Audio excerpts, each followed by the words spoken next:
దీనులకు సువర్తమానము ప్రకటించుటకును, నలిగిన హృదయము గల వారిని దృఢపరచుటకును, దుఃఖక్రాంతులందరినీ ఓదార్చుటకును జరుగుచున్న ఇంటర్ డినామినేషనల్ పరిచర్య.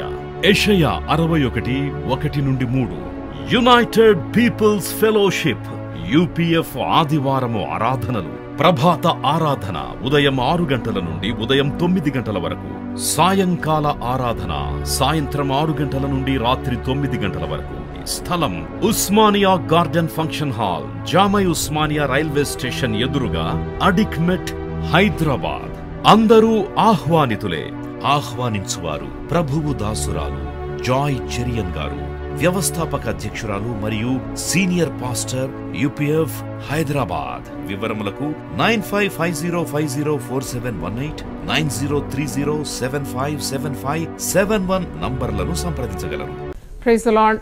ఈ ఉపవాస దినాన్ని పవిత్రంగా పాటించాలని, ఆహారమునకు దూరంగా దేవుని దగ్గరగా ఉండి దేవునితో సహవాసము, అలాగే వాక్యము, పాటలు, ప్రార్థన, మన మనవులు దేవునికి తెలియజేయడం, ఇవన్నీ కూడా చాలా ఆశీర్వాదకరం. ఈరోజు అంశం ఉపవాస ప్రార్థన మరి గొప్ప కార్యముల కొరకు ఎదురు చూడ్చుట. Fasting prayer, expecting great things from God. ఇది నేను చేసిన 52వ ప్రసంగం. 51 ప్రసంగాలు కూడా మీకు యూట్యూబ్లో లభ్యమవుతుంది. ఉపవాస ప్రార్థనా శక్తి. మరి ఈ ఉపవాస ప్రార్థనా శక్తి ప్రతి విశ్వాసి పొందుకోవాలి. యేసు ప్రభు అన్నాడు కదా మార్క్స్ వార్త 9:29, ఇది ప్రార్థన మరి ఉపవాసం వల్లనే కానీ ఇలాంటిది వదిలిపోవుట అసాధ్యం అన్నాడు. అంటే ప్రభు నోటి నుండి వచ్చే మాట అది చాలా బరువైన మాట, శక్తిగల మాట, అది ముమ్మాటికి సత్యమైన మాట. ఇక లోకంలో ఎటు చూసినా నెమ్మది లేదు, పేదరికం ఉన్నది, మరి రోగ భయం ఉన్నది, మంత్రశక్తులు తంత్రశక్తుల భయం ఉన్నది, అలాగే నిరుద్యోగ సమస్యలు ఉంది, లైంగికమైన అపవిత్రత తాండవమాడుతున్నది, అలాగే మనుషులు గర్విష్ఠులై అహంకారులైపోయినారు, దేవుడు లేడని కొందరు అంటున్నారు, మరి కొందరు భయముతో కుమిలిపోతున్నారు. కరోనా మరి రెండవసారి వస్తుందనే ఆ భయము, ఆ యొక్క కృంగుదల చాలా మట్టుకు మనుషులలో మనం చూస్తున్నాం. ఒక గొప్ప కలవరము మనుషుల్లో ఉంది, గందరగోళం ఉన్నది. అలాగే మరి కుటుంబాల్లో చూసినప్పుడు కూడా సాతానుడు విర్రవీగుతున్నాడు, కుటుంబాలు నాశనం చేయడానికి చూస్తున్నాడు. ఏ కుటుంబంలో చూసినా కానీ సమాధానం ఉంది, మేము నెమ్మదిగా ఉన్నాము, మేము భార్య భర్తలు కలిసి ఉన్నాము, మా పిల్లలు ఐక్యంగా ఉన్నామని అది చాలా అరుదుగా మనం వింటున్నాం. మరి ఎందుకు ఇంత గందరగోళం? కుటుంబాన్ని కౌన్సిలింగ్ చేసినాము, దాంట్లో వాళ్ళిద్దరికీ పెద్ద జీతగాళ్లే, చక్కని ముద్దులొలికించే 2 పిల్లలు ఉన్నారు, అయినా వారి కుటుంబంలో సమాధానం లేదు. చూడండి, ఎందుకు లేదు? వాళ్ళకు ఏమైనా లోపం ఉందా? ఏ లోపం లేదు. అన్ని విధాల దేవుడు ఆశీర్వదించిన వారికి సమాధానం లేక విడిపోయినారు. చాలా భారమైంది. నాకు కొన్ని గంటలు మరి ఆ కుటుంబం కొరకు నేను ప్రయాసపడాల్సి వచ్చింది. ఎందుకు నేను చెప్తున్నానంటే మన శక్తి కాదు, పరిశుద్ధ గ్రంథంలో ఉంది 127వ కీర్తన 1వ వచనం. నేను చెప్పినాను వాళ్ళకు, యెహోవా ఇల్లు కట్ట నీడల కట్టువాని ప్రయాసం వ్యర్థమే. అంటే యెహోవానే పట్టణం కాపాడని కాపులు కాయువాని ప్రయాసం వ్యర్థం. అంటే without God it is in vain. We struggle, we labour, we attempt, ఎన్నెన్నో ప్రయత్నాలు చేస్తాము, గొప్ప గొప్ప కార్యాలు చేయాలనుకుంటాము, కావాలనుకుంటాము, జరగాలనుకుంటాం, కానీ అది ఉపవాస ప్రార్థన వల్లనే కలుగుతుందని పరిశుద్ధ గ్రంథం నుండి అనేకమైన తార్కాణాలు నేను చూపించగలను. అంటే మన జీవితంలో గొప్ప కార్యాలు జరగాలి, తప్పకుండా ఉపవాసం ఉండాలి. ఎందుకు ఉపవాసం ఉండాలి? శరీరాలు ఎందుకు మనము ఇలాగూ ఆహారం పెట్టక దాన్ని క్షీణింపజేయాలి అని అంటే, మరి ఆత్మ నివసించాలంటే ఒక శరీరం కావాలి. కానీ ఈ శారీరకమైన విధేయత మన ఆత్మీయ అభివృద్ధికి చాలా తోడ్పడుతుంది. When you put your body in obedience to God's call. Physical obedience brings spiritual release అని ఒక భక్తుడు అంటున్నాడు. ఎప్పుడైతే నీ ఫిజిక్ను నువ్వు దేవుని చిత్తానికి లొంగ తీసుకుంటావో అప్పుడు తప్పకుండా నీ ఆత్మ వృద్ధి పొందుతుందని భక్తుడు అంటున్నాడు. ఉపవాస ప్రార్థన మరి ప్రభు కూడా చేసినాడు, మనకు తెలుసు, భక్తులు చేసినారు. మరి ఓల్డ్ టెస్టిమెంట్లో మరి పాత నిబంధనలో, కృత నిబంధనలో మనం చూస్తున్నాం. ఇవన్నీ కూడా నేను చెప్పినాను చాలా మటుకు. ఉపవాస ప్రార్థన మొట్టమొదట మనం దేవునిపై ఆధారపడుతున్నామని వ్యక్తం చేస్తుంది. It expresses our dependence on God. అంటే మన స్వశక్తి స్వబుద్ధి ఏ పాటిది అని మనము లోకానికి తెలియజేస్తున్నాం. మీరు అంటే లోకానికి మీరు ఉపవాసం ఉన్నారని చాటించొద్దని ప్రభు అంటున్నాడు. కానీ in a way every believer will know when the church fast, when the leaders fast, when the pastors fast, అప్పుడు మరి శక్తి వారిలో లేదు. కార్య సఫలత కొరకు వారు దేవుని మీద ఆధారపడాలి. అంటే to accomplish things, to get more things from God, or getting greater things from God, to get answers to our prayers. మన ప్రార్థనలకు జవాబు కానీ, మన గొప్ప కార్యాల కొరకు ఎదురు చూడడం కానీ, కొన్ని ఆటంకాలు అడ్డులు కానీ, కొన్ని జటిలమైన సమస్యలు విడిపోవడానికి కానీ, కొన్ని బంధకాలు వదిలిపోవాలి, కొన్ని చీకటి శక్తులు, దయ్యపు శక్తులు ఇవన్నీ వదిలిపోవాలి. కొన్ని బంధకాలు, పాపం అనే బంధకం, మరణ బంధకాలు, రోగ భయము, ఇలాంటివన్నీ చీకటి శక్తులు. ఇవన్నిటి నుండి నివారణ పొందాలంటే ఇది గొప్ప మార్గం అని విశ్వాసలించాలి. నువ్వు ఎప్పుడు దానియేలుతో దేవుడు సెలవిస్తున్నాడు, నువ్వు ఉపవాసం ఉండి దేవుని వెతకాలని.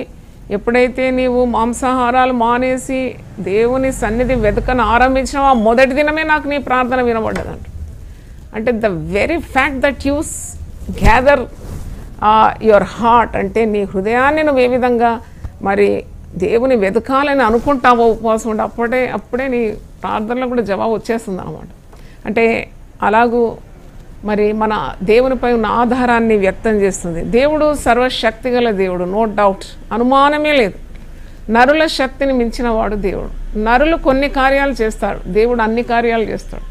అన్ని కార్యాలు చేయగలవాన్ని మనం ఆశ్రయించటే కదా ఉపవాస ప్రార్థన.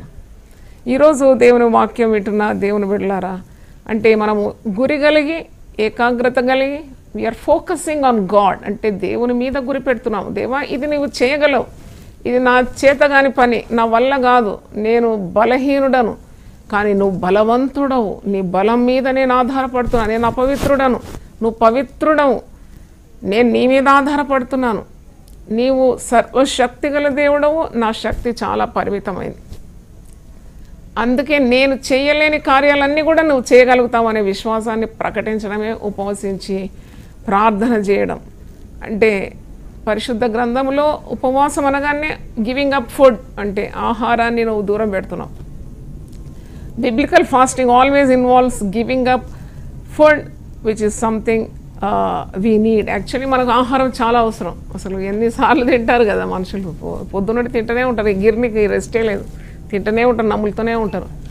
కానీ అలా కాకుండా నీ ధ్యాసను దేవుని వైపు సమస్తము నిర్వహించగల దేవుని వైపు, సమస్తము సాధ్యపరిచే దేవుని వైపు నీవు గురిపెట్టి నీ కన్నులెత్తుచున్నావు. అందుకే దావీదు కొండల తట్టు నా కన్నులెత్తుచున్నాను, నాకు సహాయం ఎక్కడి నుండి వచ్చును, from where will I get help. కుటుంబం విడిపోతే నీకు ఎక్కడి నుండి సహాయం వస్తుంది? ఒక అడ్వకేట్కు ఫీజులు కట్టాలి, కోర్టు చుట్టూ తిరగాలి, పోలీస్ స్టేషన్లు చుట్టూ తిరగాలి, ఎక్కడుంది జవాబు? నిన్ను దిగమిరింగి నిన్ను మరి మొత్తం నీకున్నదంతా ఊడిపోతుంది, కానీ నీకు జవాబు ఎక్కడ వస్తుంది? Where will you get piece? Only at the feet of Jesus. నేను నిన్నటి మ్యారిటల్ కౌన్సిలింగ్లో నేను చెప్పిన, నా గృహ నాయకునికి చెప్పినాను, నువ్వు 3 సార్లు ప్రార్థన చేయి అంతే, నువ్వు మారు ప్రార్థన చేయి. అన్యాయం జరుగుతుందమ్మా, నాకు అన్యాయం జరుగుతుంది, నేను చాలా అన్యాయం పొందుతున్నాను, పిల్లలు పెంచుకుంటున్నాను, మరి ఆమెకు చింత లేదంటే నేను ఆ బిడ్డను మార్చడానికి దేవునికి శక్తి ఉంది. నీ భార్యను దేవుడు మారుస్తాడు. నువ్వు పిల్లలు పెట్టుకొని 3 సార్లు దానియేలులాగా ఉపవసించి ప్రార్థన చేయి, దేవుడు నీ మొరను ఆలకిస్తాడు. మనుషులను మార్చడం ఎంత పని దేవునికి? ఒక మనసు మార్చడం దేవునికి ఎంత పని? నీకు సహనం పెంచడానికి దేవునికి ఎంత పని? కాబట్టి సమస్తము బాగు చేసి దేవుని సన్నిధిలో మనం మోకరించి ప్రార్థన చేసి మన మనవులన్నీ తెలియజేయడమే ఉపవసించి ప్రార్థన చేయడం. ఎందుకు ఉపవాసం అని అడగకూడదు, ఎందుకంటే మరి అది నీకు దేవుని గురించిన అవగాహన సరిగా లేనందుకే అలాంటి ప్రశ్నలు, మొండి ప్రశ్నలు అడుగుతున్నావు. జస్ట్ చూడండి, ఎప్పుడైతే నువ్వు శరీరాన్ని అణిచి ఆత్మలో వర్ధిల్లాలని ఆశిస్తావో అప్పుడే అది దేవునికి చాలా అంగీకారం. మోషే అమాలేకుల మీద విజయం పొందాలంటే చేతులెత్తమన్నాడు దేవుడు. చేతులెత్తమంటే మరి వారి సహాయకులు ఇద్దరు చేతులు ఎత్తుతున్నప్పుడు గొప్ప విజయం. హూరు అహరోన్లు మరి చేతులు ఎత్తినప్పుడు గొప్ప విజయం, చేతులు దించినప్పుడు అపజయం. చేతులు ఎత్తు అనేది ఒక ఆదేశం కదా, ఉపవసించడం అనేది ఒక ఆదేశం కదా. It's a command, we have to obey. అంటే విశ్వాసులుగా మనం ఈ ఆదేశాన్ని పాటించాలి. ఉపవసించి ప్రార్థన చేయడం అనేది ఒక ఆదేశం ఇచ్చినాడు ప్రభు. వీళ్ళు దయ్యపు శక్తులు ఎలా పోతుంది అన్నప్పుడు యూ ఫాస్ట్ అండ్ ప్రే అంటాడు డిసైపుల్స్కు. అయితే ఇది చాలా మరి గొప్ప కార్యం అని మనము నమ్మాలి. కనుక ఈరోజు గొప్ప కార్యముల కొరకు మనము ఎదురు చూడాలి. అంటే మనము గొప్ప కార్యాలు చేయలేము, మన శక్తి పరిమితమైనని చెప్పాను కదా. మరి దేవుడు సమస్తము చేయగలడు కాబట్టి తప్పకుండా వీ నీడ్ గాడ్స్ ఫేవర్. దేవుని దయ మనకు కావాలి, దేవుని కాపుదల మనకు కావాలి, దేవుని సహాయం కావాలి, మరి దేవుని ఆశీర్వాదం మనకు కావాలి. అంటే మార్గము తప్పకుండా ఉపవాస ప్రార్థన అని నేను చెప్పగలను. అంటే ఈ ప్రార్థన చేస్తే సరిపోదండి, మరి ఉపవాసం ఎందుకు అనంటే ఇప్పుడు మన ప్రార్థనకు ఉపవాసము జోడించినప్పుడే అది శక్తిగల ప్రార్థనగా మారుతుంది. when the prayer is intensified with fasting, that becomes a powerful prayer. ఒక శక్తిగల ప్రార్థన ఏంటి, బలహీనమైన ప్రార్థన అంటే శక్తిగల ప్రార్థన. ఎప్పుడు శక్తిగల ప్రార్థన ఇప్పుడు శక్తివంతమవుతుందంటే నువ్వు ఉపవాసంతో జోడించినప్పుడు అని చెప్పగలను. అంటే నేను కొన్ని కార్యాలు మీ ముందు ఉంచాలనుకుంటున్నాను ఈరోజు. అది ఒక చరణం పాట పాడిన తర్వాత నేను ముందుకు వెళ్తాను. ఇది 506వ పాట. అది ప్రార్థన గురించి ఒక పాట ఉన్నది, మీరు మంచిగా పాడుకోండి. నేను ఒక వచనం మాత్రం పాడతాను. ఉపవాసముతో ప్రార్థించగా కీడులన్నీయు తొలగిపోవును. ఉపవాసములతో ప్రార్థించగా కీడులన్నీయు తొలగిపోవును. కోట్లు ధాన్యముతో నింపును, క్రొత్త పానము త్రాగించును. కోట్లు ధాన్యముతో నింపును, క్రొత్త పానము త్రాగించును. ప్రార్థనా యేసుని సందర్శన, పరమ తండ్రితో సంభాషణ. ప్రార్థనా యేసుని సందర్శన, పరమ తండ్రితో సంభాషణ. మోకరించి ప్రార్థించగా సమీపముగా వేంచేయును. మోకరించి ప్రార్థించగా సమీపముగా వేంచేయును. మనవులెల్లా మన్నించును, మహిమతో నాలంకరించును. మనవులెల్లా మన్నించును, మహిమతో నాలంకరించును. ప్రార్థన యేసుని సందర్శన, పరమ తండ్రితో సంభాషణ. ప్రార్థన మొదట మనము దుఃఖపడడం, అంటే దుఃఖపడము ఉపవాసంతో దేవుని సన్నిధిలో మనము కన్నీళ్లు గార్చి. అందుకే యోవేలు గ్రంథం 2వ అధ్యాయము 12వ వచనంలో మీ వస్త్రములు కాదు మీ హృదయాలు చించుకోండి అని అంటాడు. అంటే మోర్నింగ్ అని ఇంగ్లీష్లో అంటారు. యోవేలు 2:12 ఇప్పుడైనను మీరు ఉపవాసం ఉండి కన్నీళ్లు విడుచుచు దుఃఖించుచు మనఃపూర్వకంగా తిరిగి నా యొద్దకు రండి. చూడండి, దేవుడు సెలవిచ్చే మాట ఇది యెహోవా వాక్కు అని ఉన్నది. ఇప్పుడైనాను అంటే మీకు కన్నీళ్లు లేవు మీ జీవితంలో, మీకు ఒక దుఃఖము లేదు మీ హృదయంలో, అంటే మీ స్థితిగతులు చూసినప్పుడు, మీ కుటుంబ పరిస్థితులు చూసినప్పుడు, దేశ పరిస్థితులు చూసినప్పుడు, చుట్టుముట్టున్న వాళ్ళ ఆందోళన చూసినప్పుడు మీకు దుఃఖం కలుగుతుంది. తప్పకుండా దుఃఖం కలగాలి.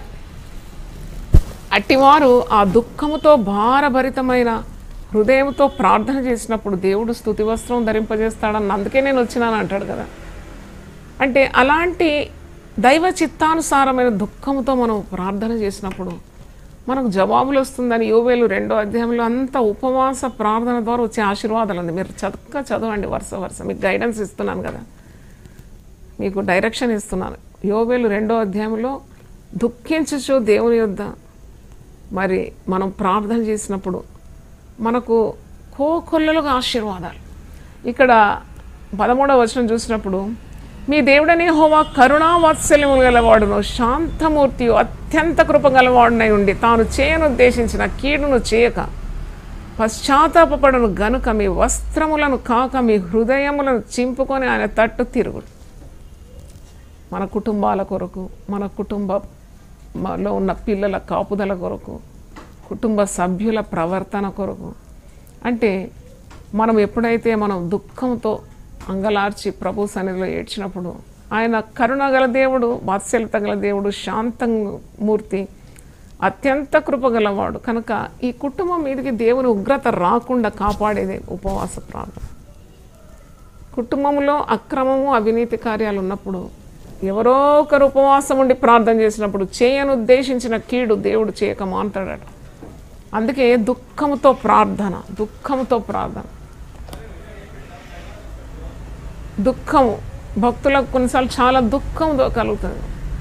102వ కీర్తన చూసినప్పుడు ఆ కీర్తన చదువుతుంటే మనకు అర్థమవుతుంది దావీదు చాలా దుఃఖముతో రాస్తున్నాడు ఆ కీర్తన. అయ్యో నేను పక్షినైపోతే ఎంత బాగుండి సమస్యల నుండి ఎగిరి ఎక్కడైనా ఒక చెట్టు కొమ్మన కూర్చుంటే నాకు ఎంత నెమ్మది ఉంటుంది అని అంటున్నాడు 102వ కీర్తనలో. ఆ హెడ్ నోట్ చూడండి, దుఃఖము చేత ప్రాణము సొక్కిన నాడు యెహోవా సన్నిధిని పెట్టిన మొర్ర అంటున్నాడు అన్నమాట. 6వ వచనంలో ఏదో భోజనం చేయడానికే నేను మర్చిపోతున్నాను. 4వ వచనం ఎండ దెబ్బకు వాడిన గడ్డి వలె నా హృదయం వాడిపోతున్నది. ఎన్ని బాధలా నాకు, భోజనం చేయడానికి మర్చిపోతున్నాను. నా మూలుగుల శబ్దం వల్ల నా ఎముకలు నా దేహమునకు అంటుకొని పోయిన నేను అడవిలోని గూడబాతును పోలి ఉన్నాను, పాడైన స్థలంలోని పగిడి కంటె వలె ఉన్నాను. రాత్రి మెలకుగా ఉండి ఇంటి మీద ఒంటిగానున్న పిచ్చుక వలె ఉన్నాను. చూడండి ఆయన బాధ చూడండి, ఒంటరితనం. There is none to support him. అలాంటి పరిస్థితులు మనకు ఎదురైనప్పుడు the best thing to do is to pray it out by fasting and prayer. నేను ఇంతకుముందు చెప్పినట్లు when you combine fasting with prayer it becomes a very powerful prayer. అది మరి శక్తిగల ప్రార్థన అయిపోతుంది అన్నమాట. ఆ నెహెమ్యా గ్రంథం 1వ అధ్యాయం 4వ వచనములు కూడా ఆ మాట మీరు చూస్తారు. నెహెమ్యా చాలా దుఃఖంతో మరి మొరపెట్టుకుంటున్నాడు. ఈ వాజ్ సో అన్హ్యాపీ మోర్నింగ్ అనమాట. 1:4లో చూసినప్పుడు ఈ మాటలు అంటే యెరూషలేము యొక్క ప్రాకారములు పడద్రోయబడి దాని గుమ్మములన్నీ అగ్ని చేత కాల్చబడినవని నెహెమ్యాకు తెలిసినప్పుడు ఈ మాటలు వినినప్పుడు నేను కూర్చోండి ఏడ్చి కొన్ని దినములు దుఃఖముతో ఉపవాసం ఉండి ఆకాశమందలి దేవుని ఎదుట విజ్ఞాపన చేస్తేనే. కొన్ని దినములు చేసిందట. మనకు ఒక్క దినం చేయడమే చాలా గొప్ప అనుకుంటాం కానీ కొన్ని దినములు నెహెమ్యా ఆహారం తీసుకోకుండా. ఎందుకంటే దేవుని ప్రజలకు ఇబ్బంది కలుగుతున్నది. యెరూషలేము గోడను ప్రాకారమును వారు పడద్రోసినారు, గుమ్మములు అగ్ని చేత కాల్చివేసినారు. ఇక మరి ఆయనకు తన ప్రజలు ఇబ్బందిలో ఉన్నారు, శత్రువులు ఇలా భయపడుతున్నారంటే ఆయనకు దుఃఖం కలిగింది. He took the problem of the mass as his own problem. చూడండి లోకంలో సమస్య అయితే మనకేంటామో మనం అనుకుంటాం అప్పుడప్పుడు. కాదు, దేవుని బిడ్డలు అలా ఉండకూడదు. లోకరక్షణ కొరకే ప్రభు వచ్చినాడు. ప్రభు బిడ్డలమైతే తప్పకుండా మనకు ప్రభువును కలిగే మనస్సు మనం కలిగి ఉండాలి. ఇక్కడ నెహెమ్యా ఈ మాటలు వినినప్పుడు కూర్చుండి ఏడ్చినాడంట. ఏడ్చి కొన్ని దినములు దుఃఖంతో ఉపవాసం ఉండి ఆకాశమందలి దేవుని ఎదుట విజ్ఞాపన చేసినాడంట. మీరు నెహెమ్యా గ్రంథం చూస్తే success comes only by fasting prayer. చూడండి 52 రోజుల్లో ఆయన యెరూషలేము గోడ కట్టి ముగించినాడు. ఎన్ని వితర్కాలు ఎదుర్కొన్నాడు, ఎన్ని ఆటంకాలు అడ్డులు ఎదుర్కొన్నాడు, మనుషుల నిందలు ఎదుర్కొన్నాడు. అట్టి శక్తి కావాలంటే మరి ఉపవసించి ప్రార్థన చేసినందుకే అలాంటి మరి కార్యం చేయగలిగినాడు. గొప్పగా మరి దేవుని యొద్ద నుండి పొందుకున్న వారిని చూస్తే వాళ్ళని విమర్శించే వాళ్ళు చాలా ఎక్కువ మంది ఉంటారు, కానీ వాళ్ళు ఏం భయపడరు. వాళ్ళు నిట్టారుగా నిలబడతారు. వాళ్ళు దే ఆర్ వెరీ బోల్డ్. ఎందుకంటే వాళ్ళు మనుషులు పెట్టే నిందకు భయపడరు. వాళ్లకు దేవునికి చాలా స్ట్రాంగ్ బాండ్ ఉంటుంది కాబట్టి వారు కదలక మరి ఒక కొండవలి ఒక పర్వతంలా కనబడతారు మనుషులకు. Their inner strength is nothing but prayer. A prayer coupled with fasting, they will definitely have lot of victory in their lives. అంటే గొప్ప విజయం. గొప్ప మందిరం కట్టిన వ్యక్తిని ఎంత ఈజీగా విమర్శించేస్తారు. ఆయన గొప్ప కట్టినాడు, ఆయనకు డబ్బులు ఎక్కువనే. నీకు అసలు ఒక రూమ్ కట్టడానికే చేత కదా. చేత కాని వానికి మాటలు ఎక్కువ, చెల్లని రూపాయకు గీతలు ఎక్కువ అంటారు కదా. అలాగూ విమర్శించడం ఎంత ఈజీ. ఆ విమర్శను కూడా వారు తట్టుకోగలుగుతున్నారంటే వాళ్ళలో తప్పకుండా శక్తి ఉన్నదని నమ్మాలి. కాబట్టి చూడండి, ఇక్కడ పశ్చాత్తాపమైన హృదయంతో ఏడ్చినప్పుడు దేవుని హస్తము తోడుండి ఆ చేయబోనుకున్న కార్యాన్ని సఫలం చేయడం, అదనమాట ఉపవాస ప్రార్థన. ఈరోజు గొప్ప కార్యముల కొరకు ఎదురు చూడడం, మన జీవితంలో గొప్ప కార్యాలు చేయాలి అంటే ఉపవాస ప్రార్థన చాలా అవసరమని చెప్తున్నాను. మన జీవితంలో ఉన్న మరి చేదు, మన జీవితంలో ఉన్న పాపం లేక బంధకం లేక రోగం లేక భయం, ఆందోళన, ఇవన్నీ తొలగిపోతుంది అనమాట ఉపవాస ప్రార్థన చేసినప్పుడు. మూడోది అంటే మొదటిదేమో కన్నీళ్లతో దుఃఖంతో చేసే ప్రార్థన, రెండవది పశ్చాత్తాపంతో కూడి ప్రార్థన చేస్తున్నాడు నెహమ్యా. మరి రెండవది చూసినప్పుడు మొదటిది దుఃఖంతో ప్రార్థన చేయడం. యోవేలు గ్రంథం 2:12, నెహమ్యా 1:4 మనం చూస్తున్నాం. దుఃఖము బాధలతో దుఃఖంతో ప్రార్థన చేస్తున్నాను. రెండవ పాయింట్కి వస్తున్నాను, పశ్చాత్తాపంతో ప్రార్థన చేయాలి. Praying with repentance. సమూయేలు గ్రంథం 7వ అధ్యాయం 6వ వచనంలో మీరు చూస్తారు. మరి ఏ విధంగా దేవుని చేత ఎన్నుకోబడిన ఇశ్రాయేలు ప్రజలు వాళ్ళు ఏ విధంగా ప్రార్థన చేస్తారు, శత్రు బాధకు తట్టుకోలేకుండా. అంటే వారు ఉన్న మరి అవిధేయత అంతా కూడా ఒప్పుకొని పశ్చాత్తాపంతో దేవుని తట్టు తిరిగి వారు ఎలా ప్రార్థన చేస్తున్నారు చూడండి. మొదటి సమూయేలు 7:6, వారు మిస్పాలో కూడుకొని నీళ్లు చేది యెహోవా సన్నిధిని కుమ్మరించి ఆ దినమున ఉపవాసం ఉండి యెహోవా దృష్టికి మేము పాపాత్ములమని ఒప్పుకోలేదు. రిపెంటెన్స్, పశ్చాత్తాపమైన హృదయంతో దేవుని తట్టు తిరిగితే దేవుడు తప్పకుండా మనవి ఆలకించి మనము మరి రక్షింపబడతాం. సో రిపెంటెంట్ హార్ట్, మొదటిది దుఃఖంతో, రెండవది పశ్చాత్తాపంతో, మూడవది మరి మన జీవితంలో ఒక క్లారిటీ కావాలి. అంటే మన జీవితంలో మీద దేవుని వెలుగు ప్రకాశింపబడాలి, ఒక డైరెక్షన్ కావాలంటే కూడా ఉపవాసం ఉండాలని వాక్యము సెలవిస్తుంది. అపోస్తల కార్యము 13వ అధ్యాయము 2వ వచనంలో మీరు చూస్తారు. క్లారిటీ కావాలి. చాలామంది అంటారు, మా బిజినెస్ చేయాలని ఉంది, వివాహం కొరకు క్లారిటీ కనబడడం లేదు, వ్యాపారం కొరకు మాకు క్లారిటీ లేదమ్మా, మాకు మరి మా దారి తెలియకుండా ఉన్నది, మాకు ఏం చేయాలో మాకు తోచడం లేదండి అని ఇలా ప్రశ్నలు అడుగుతూ ఉంటారు. అట్టి వారికి అంతా కూడా ఉపవాస ప్రార్థనే మేలుకరమని నేను చెప్పగలను. అపోస్తల కార్యం 13వ అధ్యాయం 2వ వచనంలో, వారు ప్రభువును సేవించు ఉపవాసం చేయుచుండగా పరిశుద్ధాత్మ నేను బర్నబాను సౌలును పిలిచిన పని కొరకు వారిని నా కొరకు ప్రత్యేకపరచడని వారితో చెప్పాను. అంతటా వారు ఉపవాసం ఉండి ప్రార్థన చేసి వారి మీద చేతులుంచి వారిని పంపిరు. ఒక గొప్ప కార్యం అన్నమాట ఇది. ఏంటి గొప్ప కార్యం అంటే, మరి ప్రభువును సేవించడానికి మరి వేర్పరచడం, సేవ కొరకు ఇద్దరు వ్యక్తులను separating them for the full time ministry of God. అప్పుడు వాళ్ళకి తోచడం లేదు. వాళ్ళు ఉపవాసం ఉండి ప్రార్థన చేసినప్పుడు పరిశుద్ధాత్ముడు వాళ్లకు వ్యక్తులను బయలుపరుస్తాడు. బర్నబాను సౌలును పిలిచిన పని కొరకు నాకు ప్రత్యేకపరచడానికి వారితో చెప్పాను. చూడండి, separate them for full time ministry. అలాగూ దేవుని దాసులు they will be guided by the Holy Spirit. పరిశుద్ధాత్మ నడిపింపు అంటారు. అది ఎలాగొస్తుంది? వాళ్ళు ఉపవాసం ఉండి ప్రార్థన చేసి వారి మీద చేతులుంచి వారిని పంపిరి. అంటే ఆ guidance of the Holy spirit.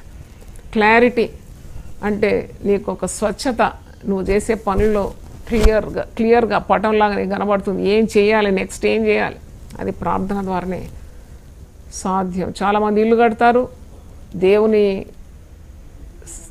సహాయం కోరకుండా, ప్రార్థన చేయకుండా సొంత శక్తితో ఇల్లు కడతారు. తర్వాత అప్పులు తీర్చడానికి ఆ ఇల్లు అమ్మేస్తారు, నవ్వుల పాలైపోతారు. కొందరు పెళ్ళిళ్ళు చేస్తారు, హడావుడి పెళ్ళి. ఎందుకమ్మా ఇంత హడావుడి? పెద్దలను కూడా అడగకుండా, కాపరిని అడగకుండా ఏం హడావుడి అనుకున్నారు? మా లాంటి వాళ్ళకు మీ కొరకు ప్రయాసపడే మాకు చాలా దుఃఖం కలుగుతుంది. అట్టి దుఃఖం మీకు మంచిది కాదు. నేను చెప్తున్నాను కదా, never make your leader sad, వాళ్ళ ప్రయాసంతో దుఃఖంతో మీకు పని చేయకూడదు, సంతోషంతో చేయాలి. ముఖ్యంగా మీ కొరకు ఇంత ప్రయాసపడేవారిని దుఃఖపరిస్తే మీకు అది ఫలం అనుకుంటున్నారా? నెవర్ అనమాట. అందుకే ఒక పెళ్ళైనా ఒక మంచి కార్యమైనా పెద్దల సలహా తీసుకోవడం, కాపరి సలహా తీసుకోవడం ఎంత మంచిది. అది అక్కడ తీసుకోకుండా తొందరగా హడావుడి ఇది అయిపోవాలా, ఈ రోజుల్లో అయిపోవాలా పెళ్ళి. ఎన్ని పెళ్ళిళ్ళు పంచలైనాయండి.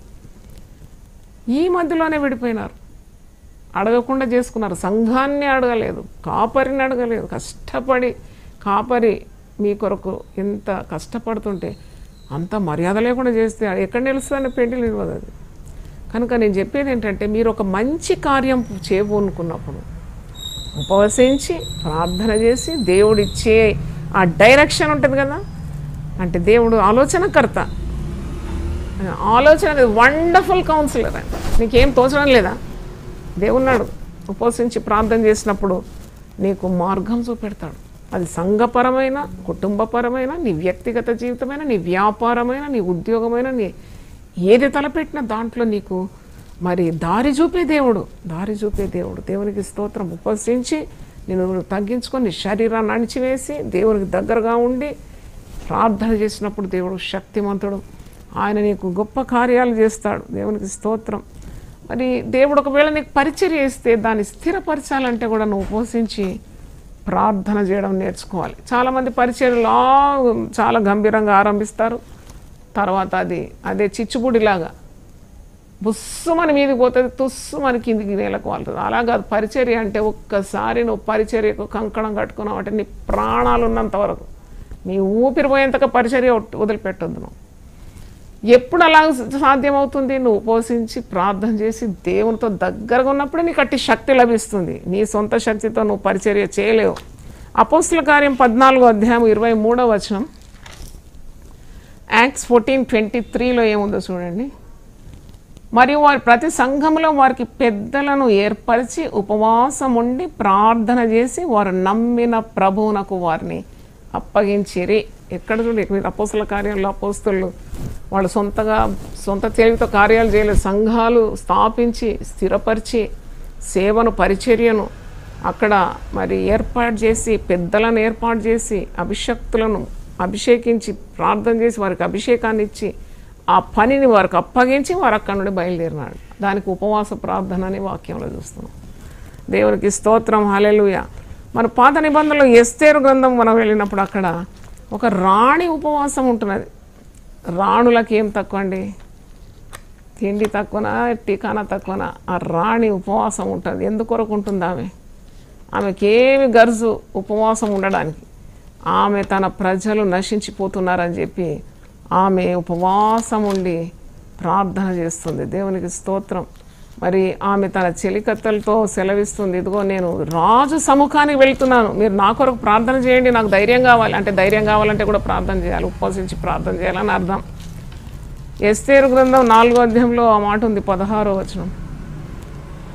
నీవు పోయి షూషాన్ నందు కనబడిన యూదులందరినీ సమాజ మందిరమునకు సమకూర్చి నా నిమిత్తం ఉపవాసం ఉండి 3 దినములు అగ్న పానములు చేయకుండి నేను నా పని కత్తెలను కూడా ఉపవాసముందును ప్రవేశించడం న్యాయ వ్యతిరేక్తంగా ఉన్నను, నేను రాజును వద్దకు ప్రవేశించుదును, నేను నశించేదను. ఎంత పెద్ద మాట అది. I will die if I have to die. అంత ధైర్యం ఎక్కడి నుండి వచ్చింది ఈమెకు? నిజంగా అందరూ బతికి బట్ట కట్టాలనుకుంటే ఏమంటది, నేను రాజు సన్నిధికి నేను వెళ్తాను, నా కొరకు మీరు ప్రార్థన చేయండి అంతే. చిలికత్తెలంతా వెలిసి ప్రార్థన చేయండి, అప్పుడు దేవుడు నాకు శక్తినిస్తాడు. నేను వెళ్తాను రాజు సన్నిధికి, నేను నశిస్తాను, నా ప్రజల కొరకు నేను నిలబడతాను. అటువలే మొర్దెకై బయలుదేరి ఎస్తేరు తనకు ఆజ్ఞాపించిన ఎంతటి ప్రకారముగా జరిగించాను. చూడండి, ఆమె పోయింది, ధైర్యంగా పోయింది. ఒక స్త్రీలు ఏం చేస్తారని అంటారు. స్త్రీలు చేసేది మీకు తెలియకుండా మాట్లాడద్దు.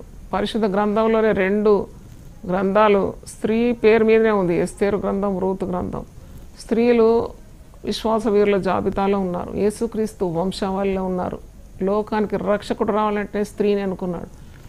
ఒక రాణి, ఒక స్త్రీ, ఆమె యూదులందరినీ రక్షించింది ఉపవాస ప్రార్థనతో. ఉపవసించింది, ప్రార్థన చేసింది, పోకూడని సమయంలో రాజు సముఖానికి వెళ్ళింది. రాజు కట ఆమెను చూసినప్పుడు దయ కలిగిందంట. చాలా అద్భుతం.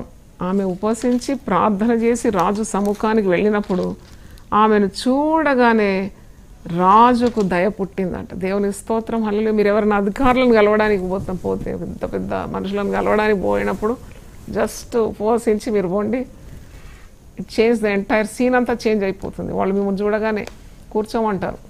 ఎందుకంటే you carry the presence of God. నీకంటే ముందు నడుచు యెహోవా అని మీరు ప్రసంగం చేసినాను కదా, ఆయన నీకంటే ముందు వెళ్ళివాడు. He will go before you and prepare a place for you, prepare things for you. కాబట్టి ఉపవసించి ప్రార్థన చేయడం ద్వారా అలాగూ మరి గొప్ప కార్యం, ఇది గొప్ప కార్యం. యూదులందరూ రక్షింపబడడం. ఒకవేళ ఆ స్త్రీ నిలబడకుంటే యూదులందరూ కూడా నశించిపోయేవాడు. యూదులందరినీ చంపడానికి కుట్ర పనినాడు హామాను. కానీ దేవుడు శత్రు పన్నాగములను నిష్ఫలం చేసే దేవుడు. వేటకాని ఊరిలో నుండి ఆయన నిన్ను విడిపిస్తాడు. ఈరోజు దేనికి భయపడుతున్నావు నువ్వు? నిన్నెవరైనా ముంచేస్తారని, లేకుంటే నిన్నెవరో వలబాన్ని నిన్ను ఇరుక్కున పడేస్తారని, లేక నీవు మరి ఎవరో చేసే కార్యాలకు నువ్వు నశించిపోతావని, ఇలాంటి ఏ భయాలు అవసరం లేదు దేవుని బిడ్డ. Because we have great implements. ఇవి గొప్ప యుద్ధోపకరణాలు నేను చెప్పేది.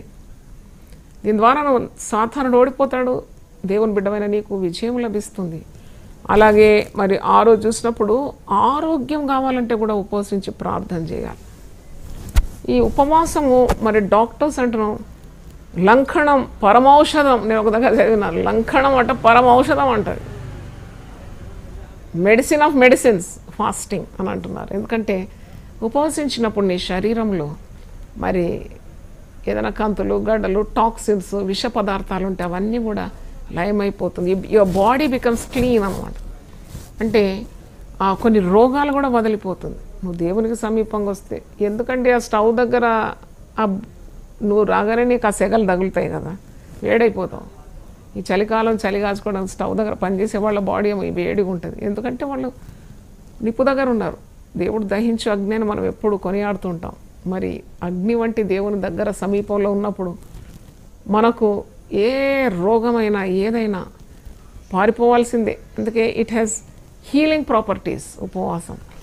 దావీదు భక్తుడు 35వ కీర్తనలో ఉపవసించి నేను ప్రార్థన చేస్తున్నాను. మరి ఎందుకు ఉపవసించి ప్రార్థన చేస్తున్నాడు అంటే ఆయన మరి సొంత వారి కొరకు ప్రార్థిస్తున్నాడు. 35:12-13 మేలు నాకు ప్రతిగా నాకు కీడు చేయుచున్నారు, నేను దిక్కులేని వాడనైతిని. మేలు చేస్తున్నాడట, వారు కీడు చేస్తున్నారట. మేలుకు ప్రతిగా కీడు చేస్తున్నారట. దావీదు ఒక అనుభవం చూడండి. మేలు నాకు ప్రతిగా కీడు చేయుచున్నారు, నేను దిక్కులేని వాడనైతిని. వారు వ్యాధితో ఉన్నప్పుడు గోనెపట్ట కంటుకొని ఉపవాసం చేత నా ప్రాణమును ఆయాసపరుచుకుంటేని. వాళ్ళు వ్యాధిలో ఉన్నప్పుడు ఈ రాజుకి ఏమైంది? ఎవరో మరి బంధువులో స్నేహితులో వ్యాధిలో ఉన్నప్పుడు ఎంత మంచి మనసు అండి, ఉపవాసం ఉండి వారి కొరకు ప్రార్థన చేయడం.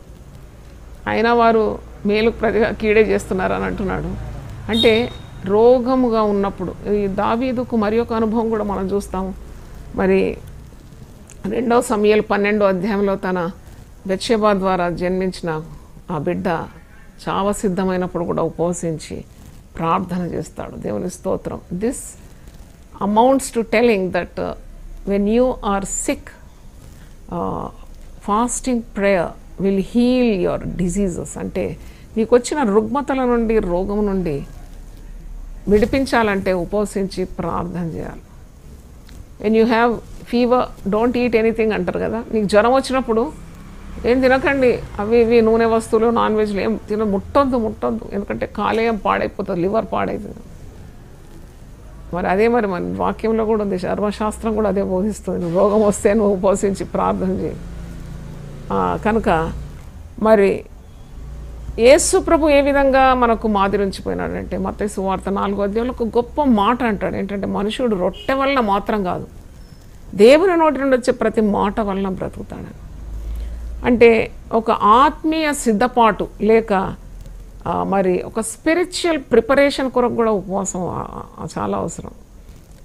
యేసు ప్రభు 40 రోజులు ఆయన ఉపవాసం ఉన్నట్టు పరిశుద్ధ గ్రంథంలో ఉంది. అటు పిమ్మట ఆయన అరణ్యంలోకి కొనిపోబడి అక్కడ సాతాను చేత శోధింపబడినాడు. కానీ ఆ శోధనలో సాతాను ఓడించినట్టు కూడా మనం చూస్తున్నాం. అందుకే మరి ఆత్మీయ పోరాటంలో ఉపవాస ప్రార్థన కావాలి, ఆత్మీయ సిద్ధపాటులో ఉపవాస ప్రార్థన కావాలి. అంటే మనిషి ఈ ఆహారం తింటేనే బ్రతుకుతాడని కాదు. అందుకే సాతానుడు యేసు ప్రభువును శోధించినప్పుడు, మరి నీవు దేవుని కదా, ఆ శోధకుడు మత్తయి సువార్త 4వ అధ్యాయము చదువుతున్నా. అప్పుడు యేసు అపవాది చేత శోధింపబడటకు ఆత్మ వలన అరణ్యమున కొనిపోబడి 40 దినములు 40 రాత్రులు ఉపవాసం ఉండిన పిమ్మట, it's not an easy thing, 40 days and 40 nights. మనం శుక్రవారం ఉపవాసం అంటారు చాలామంది, అయితే ఎప్పుడు రాత్రి అవుతుందా, మరి వెంటనే భోజనం చేసేయాల, లేకుంటే నిలబడలేము అనుకుంటాం. కానీ మరి అంటే నీకు ఉపవాస ప్రార్థన దీక్ష ఉండాలి. చూడండి యేసుప్రభు మాదిరి 40 దినములు 40 రాత్రులు ఉపవాసం ఉండిన పిమ్మట ఆయన ఆకలి కొనగా, అంటే అంతసేపు ఆయనకు ఆకలి కాలేదా? ఆయనకు ఆకలి కాలేదు ఎందుకంటే ఆయనకు తిండి మీద ధ్యాస లేకుండా ఆయన తండ్రి అయిన దేవునితో సహవాసం చేస్తే ఆకలి ఉండదు, దప్పిక ఉండదు. అంటే మర్చిపోతారు, అధమరిచి అంటారు కదా, అవన్నీ మర్చిపోయి దేవునితో ఉన్న సహవాసం అని అర్థం. ఆ శోధకుడు ఆయన యుద్ధకు వచ్చి, నీవు దేవుని కుమారుడవైతే ఈ రాళ్లను రొట్టెలగునట్లు ఆజ్ఞాపించమని.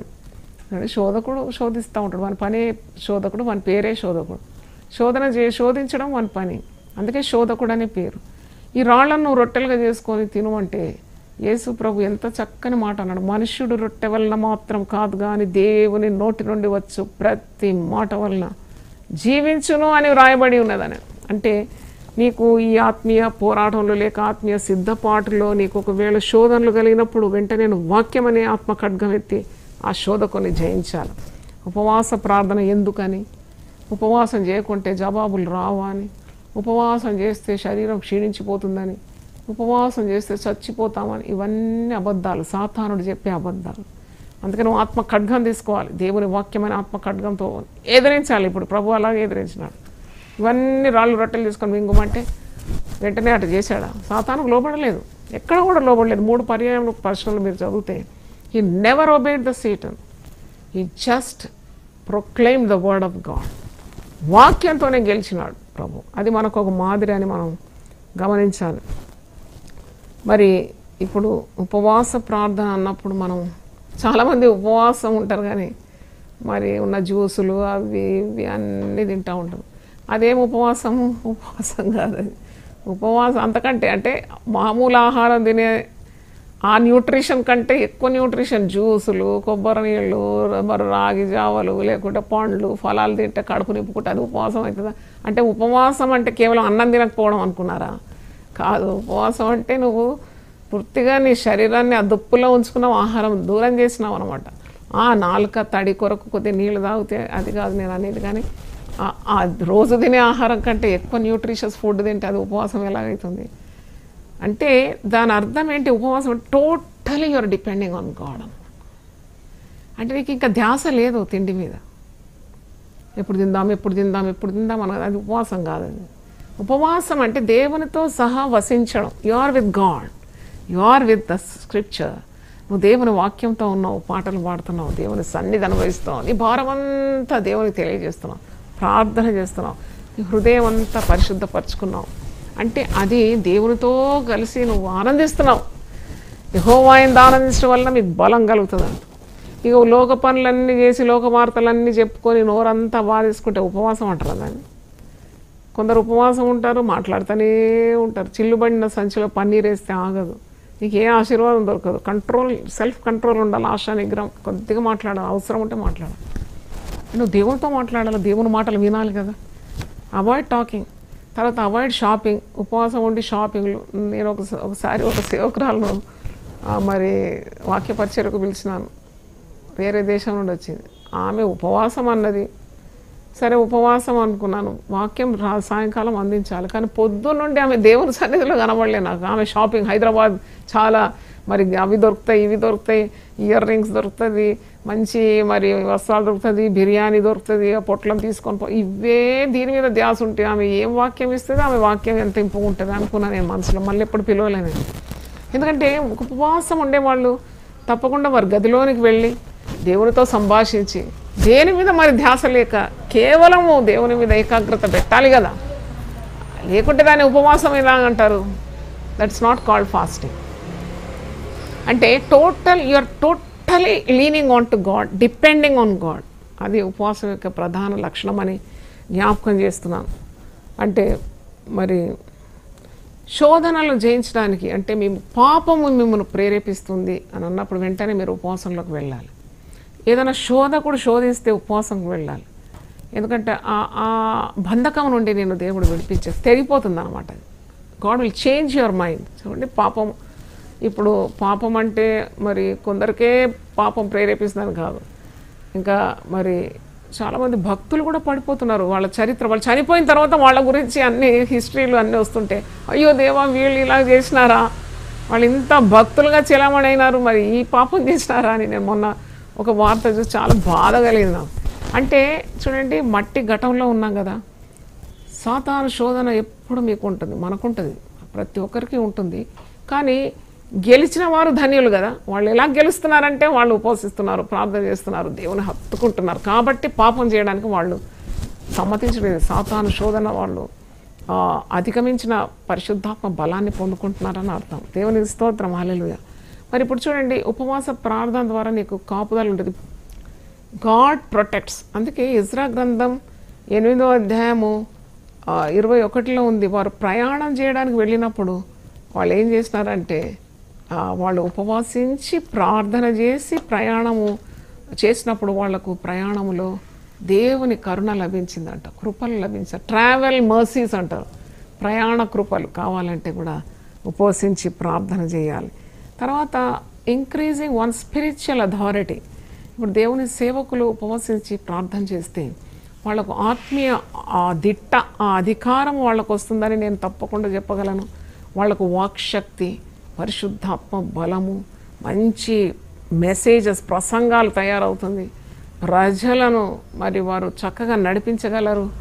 అలాగే మరి వాక్యంలో చూసినప్పుడు దేవుని సేవకులంటే వారు ఎంత గొప్ప స్థాయిలో ఉన్నారంటే, హెబ్రీ పత్రిక 1వ అధ్యాయం ఈరోజు నేను చదువుతున్నప్పుడు ఈ మాట నాకు జ్ఞాపకం వచ్చింది. హెబ్రీ 1:7, తన దూతలను ఆయన వాయువులుగాను తన సేవకులను అగ్ని జ్వాలలుగాను చేసుకునేవాడు. తన దూతలు అంటే తన సేవకులు, దూతలు అంటే మరి ఏంజల్స్. మళ్ళీ తన సేవకులను గురించి కూడా చెప్తున్నాడు. దూతలను వాయువులుగా చేస్తాడు, తన సేవకులను అగ్ని జ్వాలలుగా చేసుకునేవాడట దేవుడు. కాబట్టి సేవలో ఉండేవారు ఉపవసించి ప్రార్థన చేస్తే సేవలో శక్తి, మరి సేవలో ఆత్మ నింపుదల, సేవలో అధికారంతో కూడిన సేవ తప్పకుండా. అంటే అధికారం అంటే ప్రజల మీద అధికారం చెలాయించడం కాదు, దయ్యపు శక్తుల మీద అధికారం, చీకటి శక్తుల మీద అధికారం, రోగం మీద అధికారం, మరి ఇలాంటి జటిలమైన సమస్యల మీద అధికారం. అలాంటి అధికారాన్ని, spiritual authority God will give to those who fast and pray. మరి ప్రార్థనా శక్తికి ఉపవాసము చాలా మరి అవసరమైందని మనం నేర్చుకుంటున్నాం. దేవునికి స్తోత్రం, హల్లెలూయా. మరి ఇప్పుడు ఆత్మకు శరీరంకు ఎప్పుడు పోరాటం ఉంటుందని మనం చాలాసార్లు పరిశుద్ధ గ్రంథంలోనే నేర్చుకున్నాం. అంటే రెండు విధానాలుగా పోరాడుతుంది. ఆత్మ ఒకటి చెప్తుంది, శరీరం ఇంకోటి చెప్తుంది. మరి ఏ విధంగా ఆత్మ శరీరాన్ని జయించాలి? ఒకవేళ శరీరమే జయించింది అనుకో, పాపానికి బానిసలు అయిపోతాం కదా మనం. మరి ఈ ఆత్మ మీద శరీరానికి విజయం కావాలంటే తప్పకుండా ఉపవాస ప్రార్థన అవసరం అని చెప్పగలం. ఇది రెండు విరుద్ధంగా పోరాడుతుంది. గలతీ పత్రిక 5వ అధ్యాయం 17వ వచనం చదువుతున్నాను. శరీరము ఆత్మకును, ఆత్మ శరీరమునకు విరోధముగా అపేక్షించు. శరీరం అంటది పండుకో అంటది, ఆత్మ అంటది లేవు, ఉదయకాల ప్రార్థన జూమ్లో అటెండ్ చేయాలి. ఎంత ఆశీర్వాదాలు ఉదయకాలం ఉన్నది, అవన్నీ పొందుకోవాలి నీకు, నీ కుటుంబానికి. నా ఆత్మ చెప్తే శరీరం అంటది చాలే, ఎంత కష్టపడుతున్నావు నువ్వు, పండుగ ఇంకా కొద్దిగా పండుకో, ఇంకొకటి చుట్టూ పండుకో, నీకు చాలా విశ్రాంతి చాలా అవసరం అని శరీరం అంటది. అంటే శరీరం ఒక కమాండు, ఆత్మ ఇంకో కమాండు. మరి ఏది గెలవాలి? ఆత్మ గెలవాలంటే మరి ఆ శరీరాన్ని అణచాలంటే ఉపవాసం ఉండాలి. ఇక్కడ చాలా స్పష్టంగా ఉంది, శరీరం ఆత్మకును, ఆత్మ శరీరమును విరోధంగా అపేక్షించును. ఇది ఒకదానినొకటి వ్యతిరేకంగా ఉన్నవి కనుక మీరేవి చేయని నిశ్చయింతురో వాటిని చేయకుందరు. చేయాలని ఆశ, చేయలేకపోతాం. మీరేమి నిశ్చయంతో వాటిని చేయకుందరు. మీరు ఆత్మచేత నడిపింపబడినలా మీరు శరీర కార్యములను జయింతురు అని కింద శరీర కార్యముల గురించి ఉన్నది జాబితా. కనుక పౌలు భక్తుని చూసినప్పుడు నాకు ఈరోజు ఆ వాక్యం గుర్తొచ్చింది. పౌలు భక్తుడు ఎలా జయించినాడు శరీరాన్ని, ఏ విధంగా 14 లేఖనాలు రాసినాడు, ఆయన ఎన్ని సంఘాలు స్థాపించినాడు. మరి ప్రభు కొరకు జీవించడం, ప్రభు కొరకు చనిపోవడం, ఇది ఎట్లా సాధ్యమైంది అన్నప్పుడు ఐ గాట్ ద సీక్రెట్. ఆ రహస్యం ఏంటి? 1 కొరింథీ 9:27 ఉంది. గాలిని కొట్టినట్టు నేను పోట్లాడలేదు, కానీ ఒకవేళ ఇతరులకు ప్రకటించిన తర్వాత నేనే భ్రష్టుడనైపోదునేమో అని నా శరీరమును నలగగొట్టి దాన్ని లోబర్చుకొనుచున్నాను. చూడండి, నిగ్రహ శక్తి కావాలి బోధకునికి. బోధకుడు పుల్పిట్ ఎక్కగానే ఎక్సైట్మెంట్, ఆ క్రౌడ్ అంతా చూసి, ఆ సముద్రంలాగా ఉన్న జనాలను చూసి ఏవేవో వచ్చిందంతా పలికే అవకాశాలు ఉన్నాయి. వాళ్ళు పాటించనివి కూడా పలికే అవకాశాలు ఉన్నాయి. చాలా జాగ్రత్తగా ఉండాలి. అందుకే బోధకులకు కఠినమైన తీర్పు అని యాకోబు 3వ అధ్యాయంలో. Out of excitement they may tell something that they do not do. There is a danger. అందుకే బోధకులు మీరు అనేకులు బోధకులు కాకుండుడి, బోధకులకు కఠినమైన తీర్పు. అంటే బోధకుడు ఎప్పుడు స్వయం పరీక్ష చేసుకోవాలి. వాడెప్పుడు తన శరీరాన్ని నలగొట్టుకోవాలి, శరీరము అణిచివేయాలి, ఆత్మను హెచ్చింపజేయాలి. యోహాను 3:30 యోహాను బాప్తిసం ఇచ్చి యోహాను ఒక మాట అంటాడు, ఆయన హెచ్చవలసి ఉన్నది, నేను తగ్గవలసి ఉన్నది. బోధకుడు అనాలి, ఆత్మ హెచ్చవలసి ఉన్నది, నా ఆత్మ హెచ్చవలసి ఉన్నది, నా శరీరము తగ్గవలసి ఉన్నది. ఎవరైనా పాస్టర్లను కానీ బోధకులను పెద్ద పొట్ట పెట్టుకొని నడవలేక ఉండే వాళ్ళని చూస్తే మనకు ఇంప్రెషన్ పోతుంది మనకు. ఎందుకంటే ఎలా పోతుందంటే శరీరం మీద జయము లేని వాడు అని వెంటనే చెప్పుకుంటున్నారు అన్నమాట. ఎవరు చెప్పే అవసరం లేదు.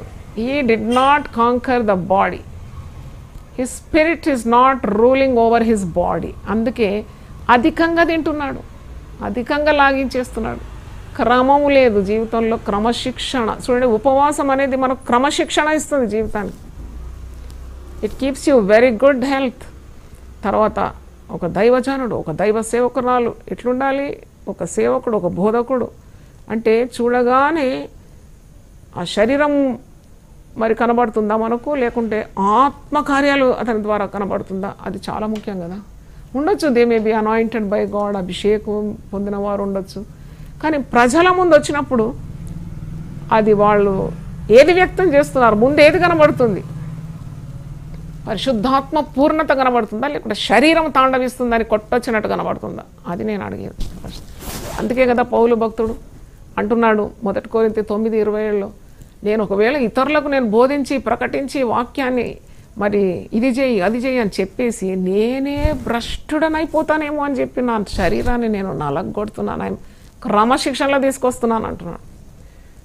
I'm inculcating the discipline in my body that the spirit should over rule the bodily desires అని అంటున్నాడు అనమాట.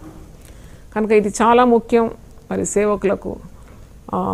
మరి ఇంకా చాలా కార్యాలు చెప్పాలి. ఒకటి, నాకు శత్రువు మీద జయం కావాలన్నా అంటే చాలామంది మన మేలు కోరరు, మనకు చాలా నెట్ బంతారు అనమాట, ఎక్కడన్నా ఇరికించుకోవాలని, లేకుంటే ఏదన్నా అపాయం రావడం వాళ్ళకి చాలా ఇష్టం ఉంటుంది. బంధువులలో కూడా చూస్తామండి మనం, మన మేలు కోరని వాళ్ళు మన చుట్టే ఉంటారు, ఎక్కడ పక్కనే ఉంటారు. వీళ్ళకి ఏదైనా సంభవిస్తే బాగుండు, నేను చూసి చప్పట్లు కొట్టి నవ్వాలనుకుంటాను. కానీ ఒక మాట 124వ కీర్తనలో ఉంది. దావీదు భక్తునికి ఉపవాసము అలవాటే కదా. దావీదు భక్తుడు ఒక మంచి మాట అంటాడు, దేవుడు ఎప్పుడు కూడా తన భక్తులను శత్రువుల ఇచ్చగా అప్పగించాడంట.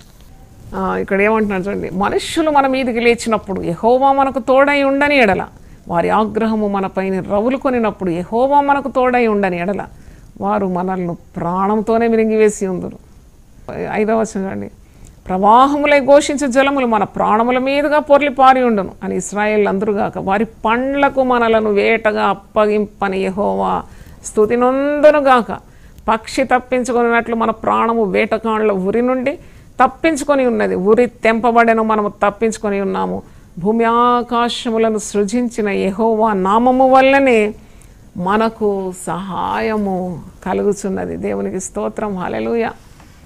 ఎంత గొప్ప మాట అండి. తప్పించే దేవుడు. నేను ఒక ప్రసంగం చేసిన తప్పిస్తాడు. నేను వారి పండ్లకు మనల్ని వేటగా అప్పగింపని దేవుడు.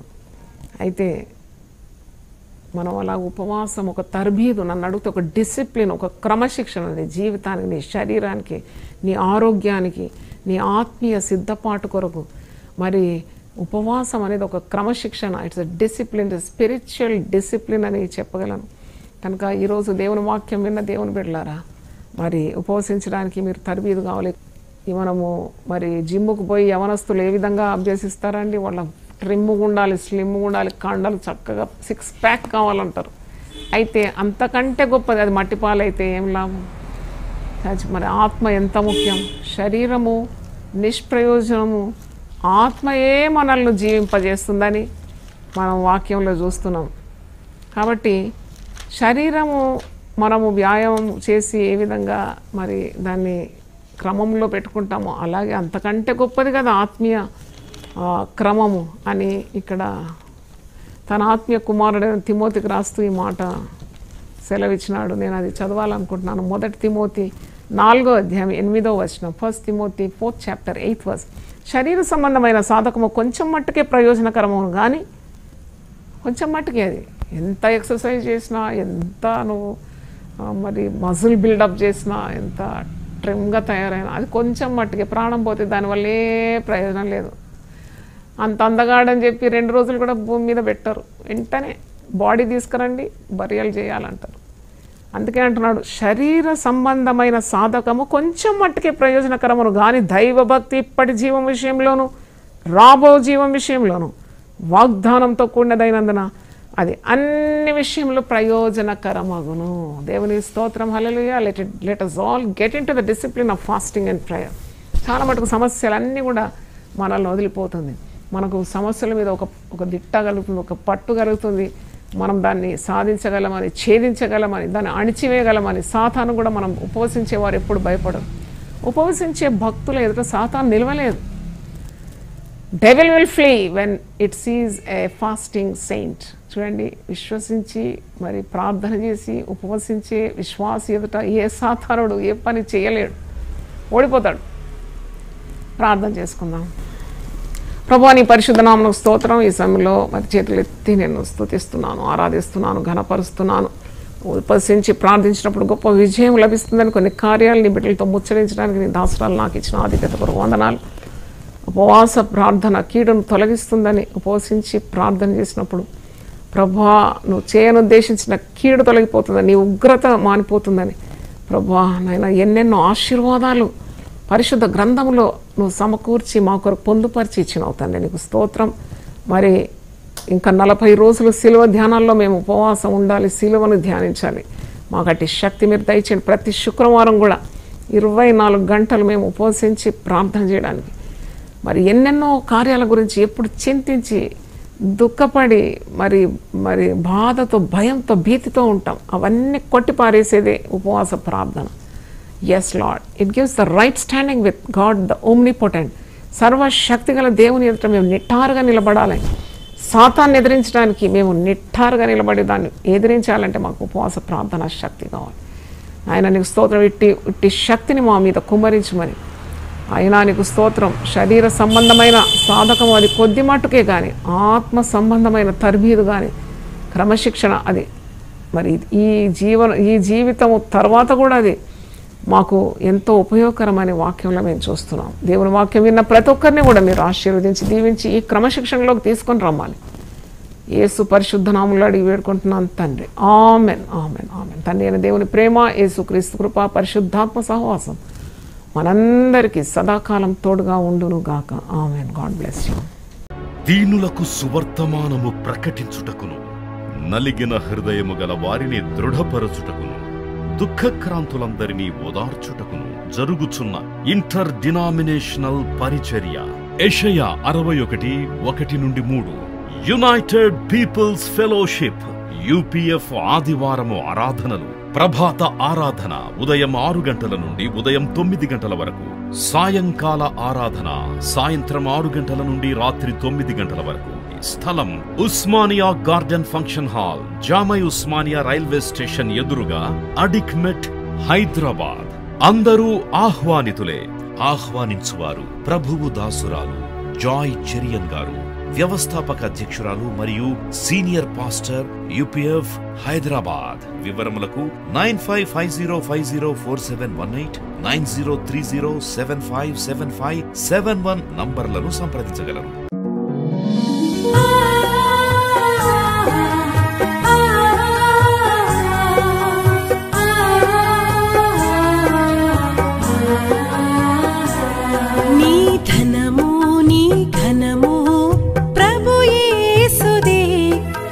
దశమా భాగమునీయ వెనుదీతువా.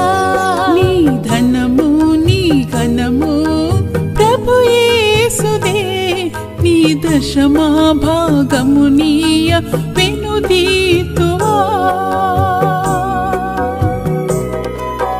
ధరలోన ధనధాన్యములనీయగా కరుణించి కాపాడి రక్షింపగా.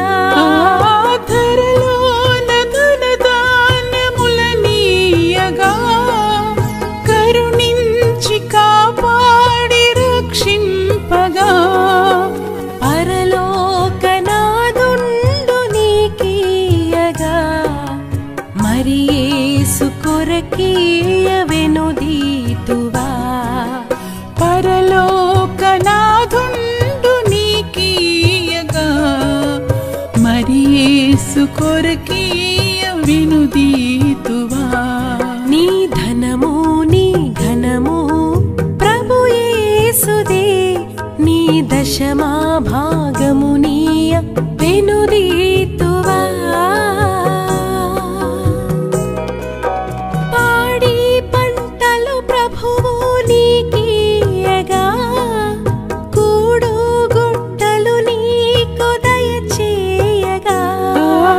పాడి పంటలు ప్రభు నీకీయగా కూడు గుట్టలు నీకు దయచేయగా.